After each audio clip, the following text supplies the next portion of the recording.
Atenção, está no ar a Rádio Libertadora. Começa agora o Hoje na História de Ópera Mundi. Hoje na História, 22 de outubro de 1721. A exemplo de seu ancestral Ivan o Terrível, em 1480, Pedro I assume em 22 de outubro de 1721 o título de czar de toda a Rússia. Buscando se aproximar ao máximo das grandes potências ocidentais, ele iria ocidentalizar a Rússia. Passou a não querer mais ser chamado de czar, e sim de imperador. Todos os homens deveriam ter a sua barba cortada, e o uso do calendário cristão se tornaria obrigatório. A capital do país seria doravante localizada no porto de Petersburgo, à margem do rio Neva. A cidade se chamaria mais tarde São Petersburgo, cidade de São Pedro em alemão, como lembrança do homem que a fundou, o imperador Pedro I. Em 1914, por ocasião da Rússia entrar em guerra contra a Alemanha, a cidade russificaria seu nome, passando a se chamar Petrogrado. Em 1924, alguns dias após a morte de Lenin, essa mesma cidade assumiria o nome de Leningrado. Por fim, em 1991, um referendo popular decidiu pelo retorno à antiga denominação. Ao brincar num veleiro abandonado no lago Pleshkov, o czarovich Pedro fascinou-se pelas coisas do mar e pelo universo da mecânica. Não demorou a verificar que nascera no lugar errado, pois o seu império, ainda que imenso, quase que não tinha praias e nenhuma vocação para a indústria. Pedro, então, um jovem de mais de 2 metros de altura, que se tornara o soberano aos 10 anos de idade, partiu para uma longa viagem ao ocidente.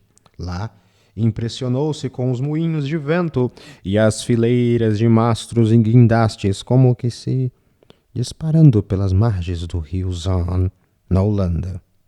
Maravilhou-se com as manufaturas e serralherias inglesas quando chegou ao Reino Unido. Que contraste com o preconceito que existia na Rússia com o trabalho manual, tarefa entregue aos tártaros e aos servos.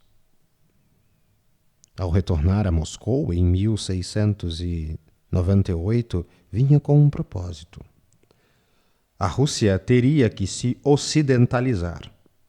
Não mais queria deparar-se com os sinais evidentes do atraso e rudeza do povo.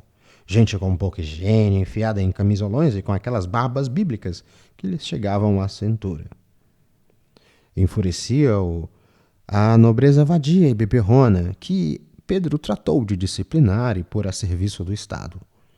A Rússia deveria se tornar um país europeu. Dos suecos, importou regras administrativas. Dos ingleses, as manufaturas. Dos holandeses, os estaleiros, e dos alemães, a ciência. Que, por sugestão do filósofo Leibniz, levaram-no a fundar a Academia Científica Russa. Para garantir a segurança daquele território colossal, institucionalizou um exército regular e uma marinha de guerra, além de estabelecer uma nova divisão administrativa para o país inteiro, depois de ter subjugado, é claro, a Igreja Russo-Ortodoxa às suas vontades. Faltava-lhe um símbolo ainda, um marco de ocidentalização, que ele alcançou em 16 de maio de 1703, com a fundação, às beiras do Mar Báltico, da cidade de São Petersburgo, que passou a ser conhecida como a janela para a Europa, uma antítese barroca e moderna a Moscou, aquela cidade bizantina e medieval.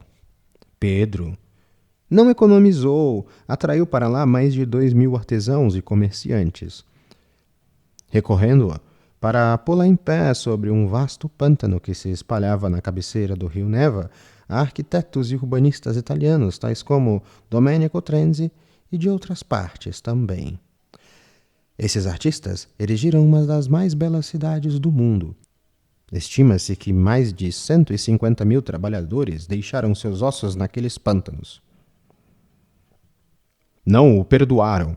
Pedro despertou contra si forças primitivíssimas simbolizadas pelos Skopetskes, ou Santos Eunucos, uma seita de fanáticos que pregavam uma vida próxima ao Evangelho e consideravam Pedro o anticristo. Os eslavistas, por sua vez, gente conservadora, apontaram-no como um destruidor da essência rússia, tradicionalista, beata e orgulhosa de sua pobreza cristã, assentada na figura do aldeão. Em São Petersburgo, lá, à beira do rio Neva, se encontra a estátua de Pedro, o cavaleiro de bronze, em que se vê na mão direita estendida um aceno para o Ocidente. Hoje na história. Texto original: Max Altman. Narração: José Igor. Edição: Laila Manoeli. Você já fez uma assinatura solidária de Opera Mundi? Com 70 centavos por dia, você ajuda a imprensa independente e combativa. Acesse www.operamundi.com.br/apoio.